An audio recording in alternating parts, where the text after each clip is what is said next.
Okay, in this video, let's take a look at LPGA rookie Phenom from Stanford, Rose Zhang, playing great this week already in her first LPGA event as a professional.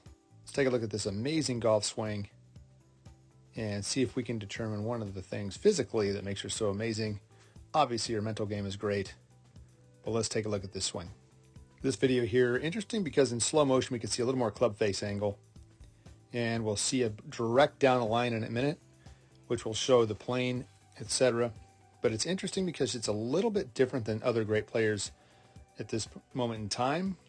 This position here, a little bit different with the left wrist, not quite as bowed. Certainly amazing width and extension on the way back. Club face obviously square, but not closed like a lot of players these days. And as it drops into this position, amazing how the left arm gets across the upper body there, legs working well, and just rotating out of the way. So many amazing angles, but one that's interesting, this club face much more open than a lot of players at this point. It's open, but the way she grips it and releases it is quite interesting. So it comes down, starts to square off here, and as she releases it, it still stays very square through the hitting area, even though it was quite open. Because it's open here, and she stays in that posture and starts to shut it in this area. So it starts to actually be closing late in that downswing to where when it comes to impact, it's quite square. And through this area, also square. Some other videos we'll see it has a little more flip over on some swings, but this one just awesome squareness through the hitting area, which is, once again, not that common to be able to close that face late in the downswing to where then you can just let it rotate and release. In this one here, much more of a down the line look, we can see that club working its way back on plane.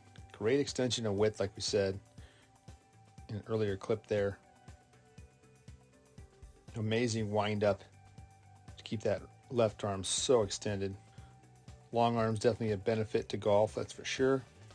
And here it shallows out as she comes into impact. Obviously the cameraman moved, got my line off there, but as she comes in, you can see the club right on the right forearm. At this point, right on plane, right forearm there, and hands right dead on the plane. Sometimes she slows down a little too soon.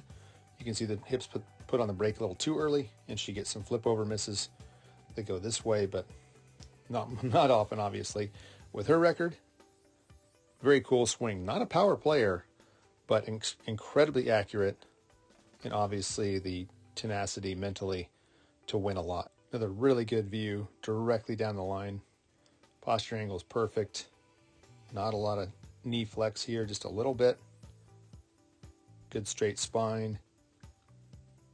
Like I said, looks like she's been working in the mirror just her whole life, getting right on plane. Up it goes. Once again, now in the legs, rotating really well. Hips clearing.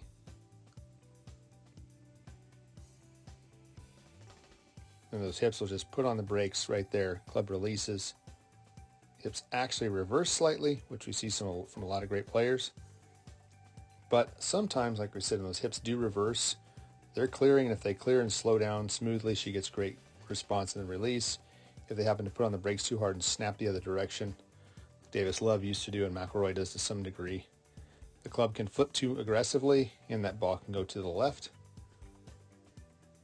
But it is amazing to watch the contact and just the rhythm. Her swing has the best tempo and rhythm I've seen in a while. From this angle here, once again, see the width and extension, loading in the legs, and then as she fires, watch those hips clear. Right forearm right on plane. Then watch the hips slam on the brakes and reverse. And then finish all the way through. Just the ultimate crack of the whip if you can get those hips to fire, slow down, and actually reverse.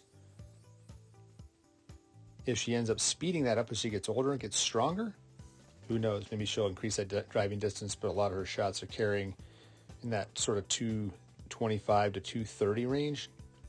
Not a power player, like I said, but incredibly accurate. Looking at a face-on view here, there's that width, which comes with massive flexibility. Try to get your shoulders to turn that far and your left arm that extended back up and behind you.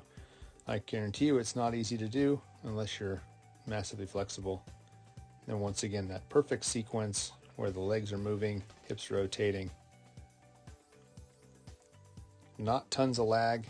Obviously, if she works on speed, she can end up hitting a lot farther as she gets older. But control of the club face through impact she does have. Like I said, as long as she's not slamming on the brakes too quickly, but with that slow tempo, it's probably very easy to control.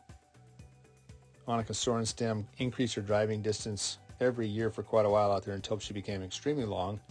So maybe she can do the same thing if she gets in the gym and works on it. I don't know her putting well, but one quick look at the putting. I like the left hand low and all those things that go with it.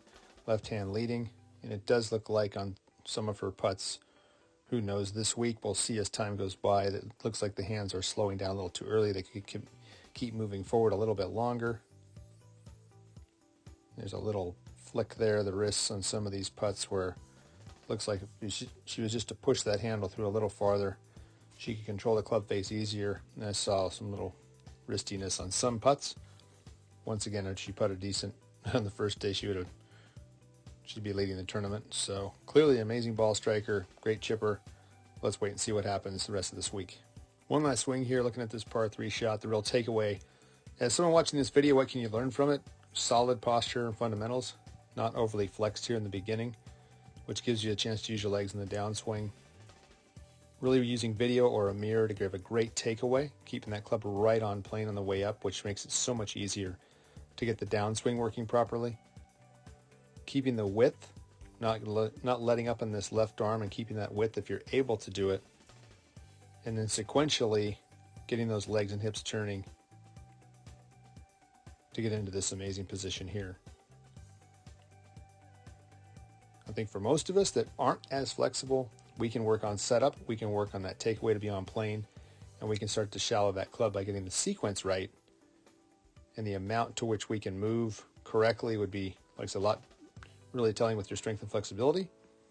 But most people can get into a great setup position, a great takeaway, which really helps the downswing to function more normally. Thanks again for watching this video, and we'll see you in the next one.